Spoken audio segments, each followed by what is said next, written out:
and so we ran around with people. Oh God, it was absolutely terrifying. We ran around, dragging them upstairs, pushing them into places. There's an interesting edit here in that the face of Bo used to speak to me telepathically there, and now we just have it that I just remember. Oh. Did he speak to you telepathically? There was a groan or a moan or something. That's probably when he was dying, and then I just... Also, the really confusing thing is that was Ward 7. This is Ward 26. You've actually... But which no one gets on screen at all. Remember that we have really complicated reasons for having two different wards to shoot things in. And now, when you look at it, it don't make any sense at all. There's just Ward 26. That was Ward 7. Why was that Ward 7? There was a really good reason. I can't remember now. No, it really made logistical sense because there's a slight design difference between them, and we wouldn't have certain actors on certain days. You could only do them on Ward 7. True. It was I can't maybe you couldn't get now. Frau Clovis and the Duke of Manhattan or something. Oh, whatever. Well, I can't remember. it seems like a different place. We run off and come in somewhere else. You suddenly put your jacket on, though, don't you? It's like Well, I did it in pieces. We had to put that little shot in of That's Anna. nice. and that's the voice of Bo. Yeah, it's played by an actor called Struan Roger, who I first worked with in when I was producing a series called Sea of Souls for BBC Scotland, and he played an abusive father of this girl who had been murdered, and he was a suspect. He does a lot of voice stuff, doesn't he? But he's one of the beautiful voices. I've done radio with him. Yeah, it's very striking kind of voice. Perfect for Bo, really. Yeah, it's a wisdom and kind of something really nice in it. Lovely Chip. The way he holds himself, the way he runs, it's great. It's all very... It's clever. He thought through every kind of element of it. And the beautiful henna patterns the script said about which they are. Yeah. I'm a walking doodle, he says. But Such a lovely design and colour. and it's odd, it's so odd. It sort of doesn't quite make sense in a really alien culture way, and I think it's lovely. I love it. I really like it. Look, Rosie's back, hooray. Oh, Hello. Hello. there'll be people online getting off on that moment. She's still got the Wonder Bra on. Quite right, too. And Polo's only Zoe Wanamaker gets impersonated by everyone. It's like... We all loved it. We were all lapping it up. Asking for more money.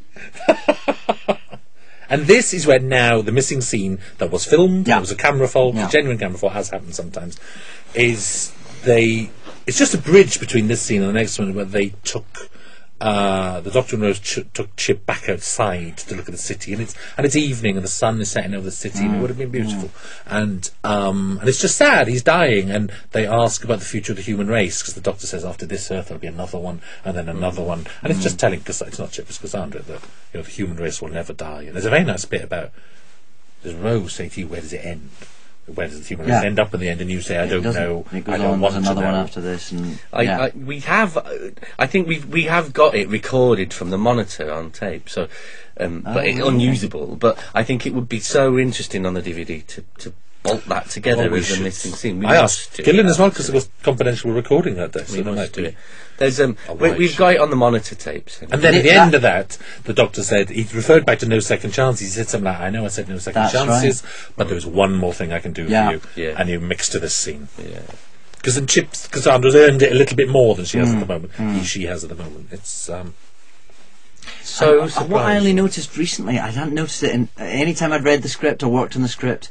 I think it was the second time I watched this through, when he says you're beautiful, and earlier she says that was the last time in a anyone way told me I was she beautiful. creates herself. She creates her own myth. Because I do think also that she's surrounded by beautiful people here. Oh, I love this. She's surrounded by beautiful people here. This man dies in front of her. No one helps her.